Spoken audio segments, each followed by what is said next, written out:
All right, let's dive deep into the world of Elon Musk today. We've got quite a stack of source material here. Yeah, it's interesting stuff. Excerpts from a narrative presented as, well, almost like a personal account, touches on autobiography even. Exactly. It's not just, dry facts. It feels like a journey through his life, his companies, the moments that apparently shaped him.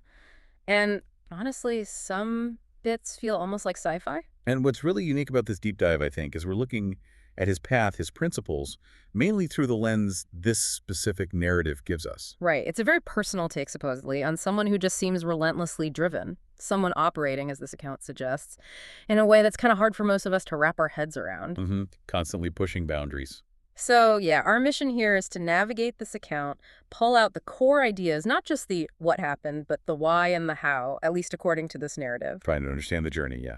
The principles he apparently follows, what he thinks actually fuels progress. Exactly. So, get ready because this account paints quite a picture. Early struggles, incredible amounts of hard work, massive risks, and frankly, cosmic level ambitions. This narrative really frames it less as just building companies and more about, well, forging resilience and chasing this grand vision against really tough odds, all from his reported viewpoint, of course. Okay, so let's start where this account begins. Pretoria, South Africa, born June 28, 1971. Parents May model, dietitian, and Errol, an engineer. Seems pretty standard on the surface, doesn't it? Well, the account gets complicated pretty fast. It highlights a challenging childhood, parents divorced when he was 9. And he made the decision, described here as difficult, to live mostly with his father. Yeah, who's portrayed in this narrative as having a, let's say, challenging personality. And it wasn't just home life, right? This account talks quite a bit about the school environment back then. Hyper-masculine culture, lots of bullying. Relentless bullying, it says. Yeah. It even details a really brutal beating that actually hospitalized him. Wow. That's incredibly tough for a kid. And the narrative presents these early experiences as really shaping him. Building resilience, definitely. A very high pain threshold. It suggests these weren't just bad times, they were formative. Influenced how he handled pressure later on. Which kind of makes sense then that books and computers became his escape. That's what this account described. Yeah, absolutely. Authors like Asimov, Douglas Adams are mentioned, fueling those early dreams about space, about, humanity becoming multiplanetary. You can almost draw a straight line from that kid escaping into books to, well, SpaceX. Totally.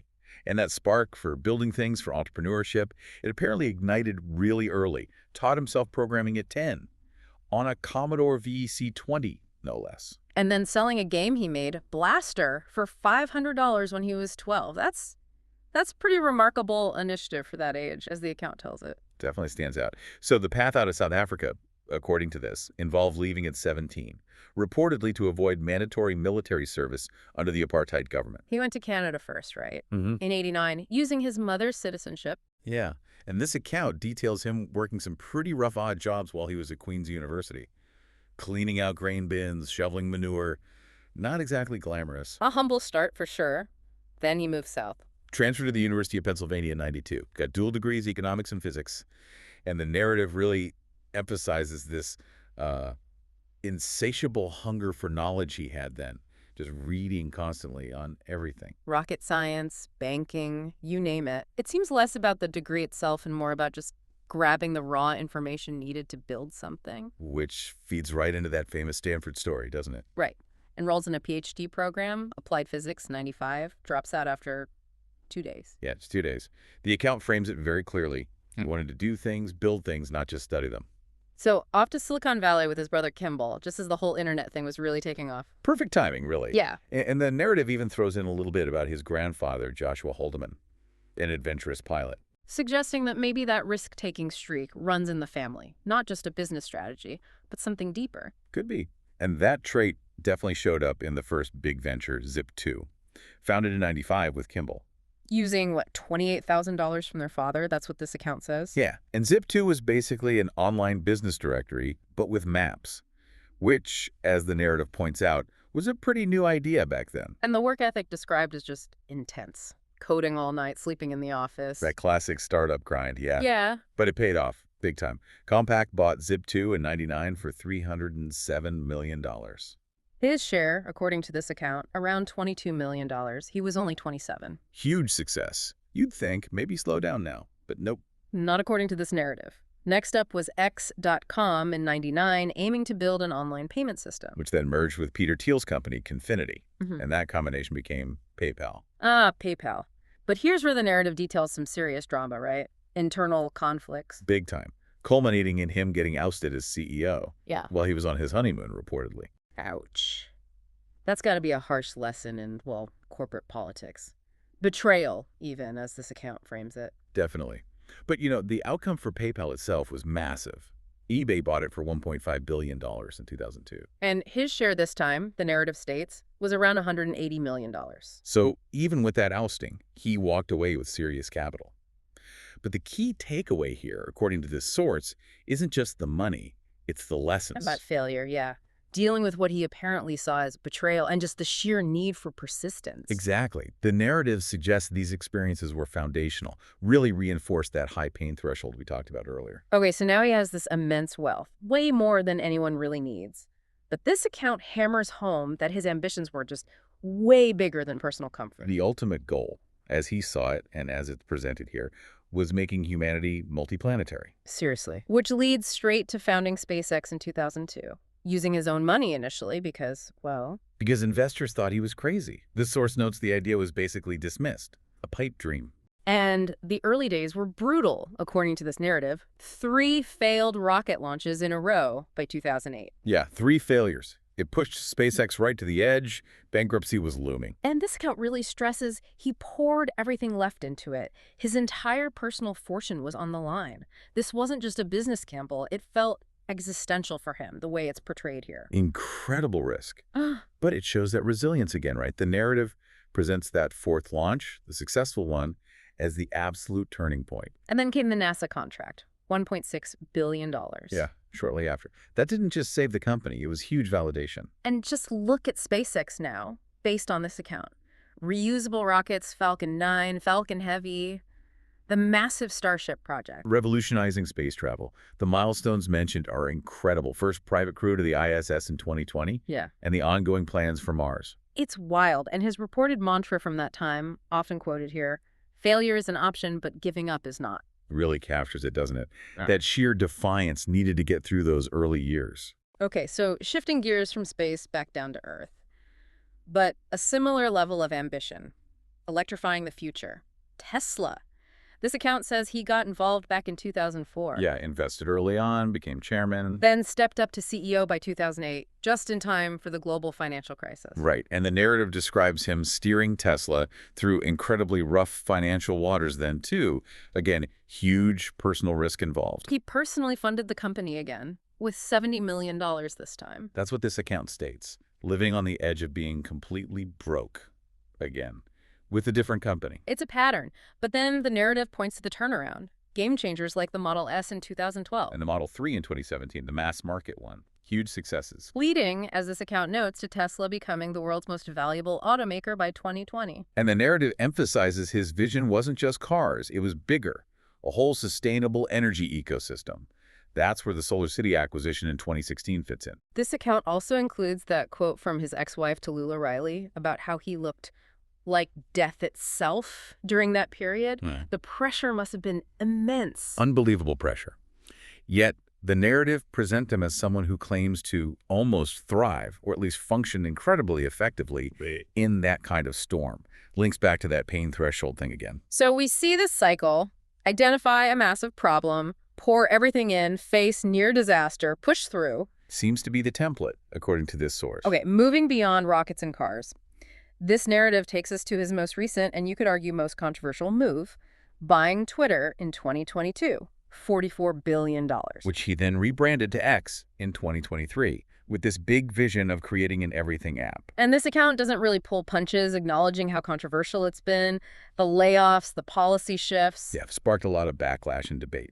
Huge changes. But his stated mission for X, as presented here, is framed around preserving free speech, advancing human connection. Which highlights a kind of tension in the source material, doesn't it? Yeah. The stated idealistic goal versus the, well, chaotic and often criticized reality of the takeover and changes. Yeah. The account also briefly touches on his other ventures that fit this pattern. Neuralink, merging brains and AI. Founded in 2016. And the Boring Company, also 2016, focused on digging tunnels to solve traffic. All these ventures, from this narrative's viewpoint, seem to tie back to this core belief he apparently has. Humanity needs to innovate, like really fast and fundamentally, to survive and do well in the future. The narrative also dedicates some space to his personal life, which is presented as being just as turbulent as his business life. Briefly covers the marriages, the relationships, Justine Wilson, Tallulah Riley, twice Grimes, mentions Siobhan Zillis too. And it touches on something incredibly difficult, the death of his first child, Nevada, from SIDS at just 10 weeks old. A heartbreaking detail. The account suggests this loss significantly fueled his drive, his resolve, presents it as a major influence. Yeah. The narrative also talks about his current family, mentions his 14 children, and his very vocal concern, stated in the source, about declining birth rates.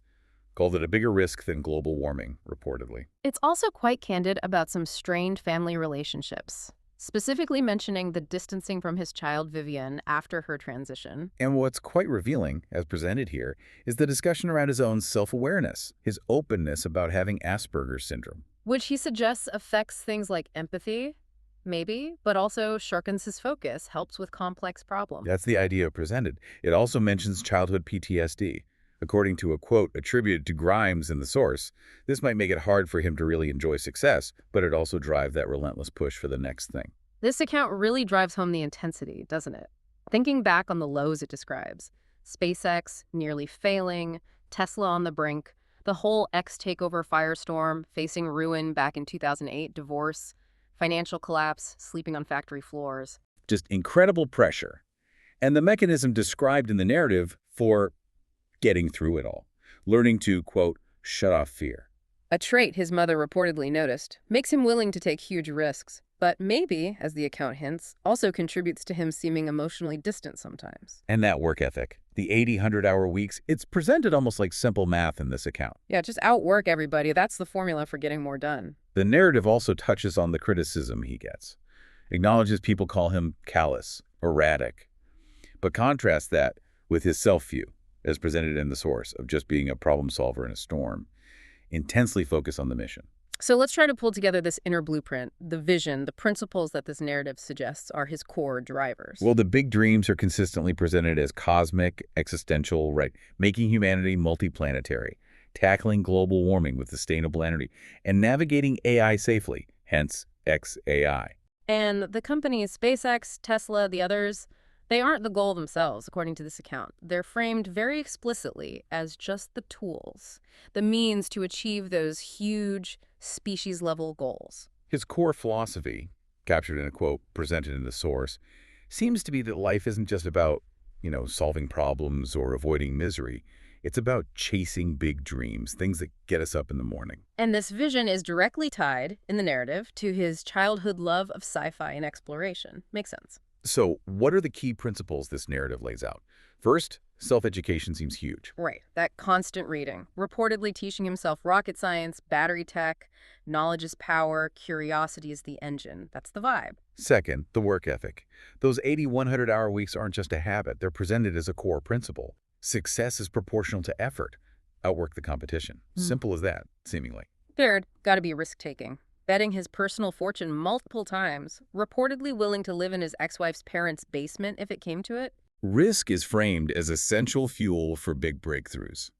It's a price of admission for tackling the really hard stuff. Fourth is that first principles thinking. Can you unpack that a bit, how the narrative explains it? Yeah, it explains it as basically breaking problems down to their absolute fundamentals. Ignoring how things have always been done, ignoring convention, asking, what's the most basic truth here? Like with rockets, what are they actually made of, and what do those materials cost fundamentally?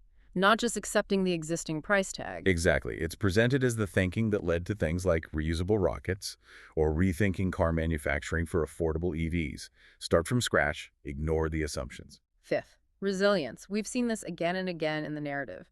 The failures, rocket crashes, PayPal ousting, near bankruptcies. They weren't signals to quit or change the big goal? No, they're presented as reasons to dig deeper, push harder.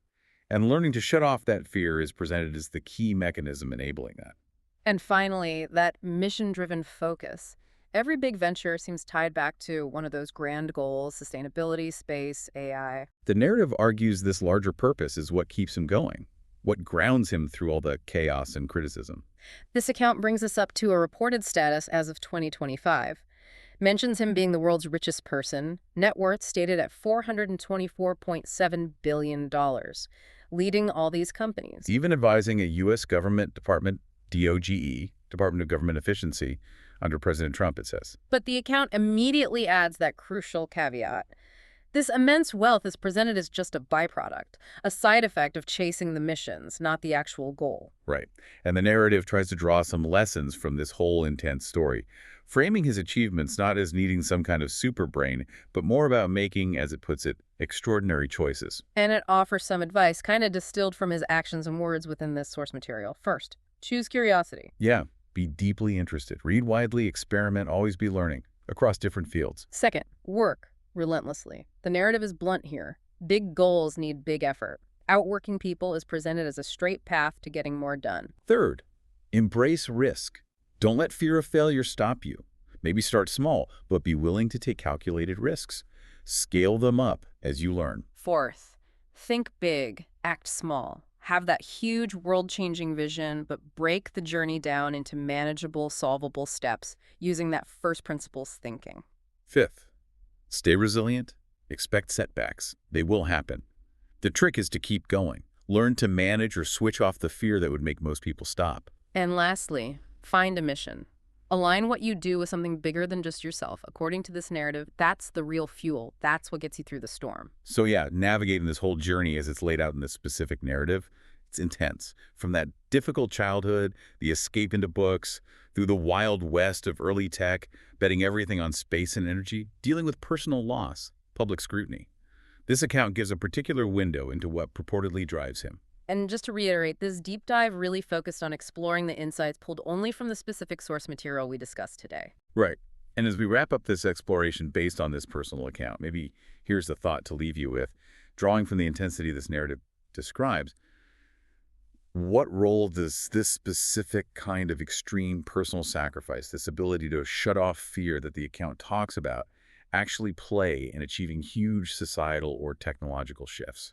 Or, thinking back to the earlier parts of the narrative, how much might an unusual mindset or even the documented childhood trauma and bullying discussed in this account potentially fuel that kind of relentless, almost obsessive, risk-taking ambition? It's something to think about. Definitely food for thought. And if you want to dig deeper into his life and these ventures, the source material itself points towards works like the biographies by Walter Isaacson and Ashley Vance, noting that those were apparently used to verify some details in this personal narrative we've been discussing.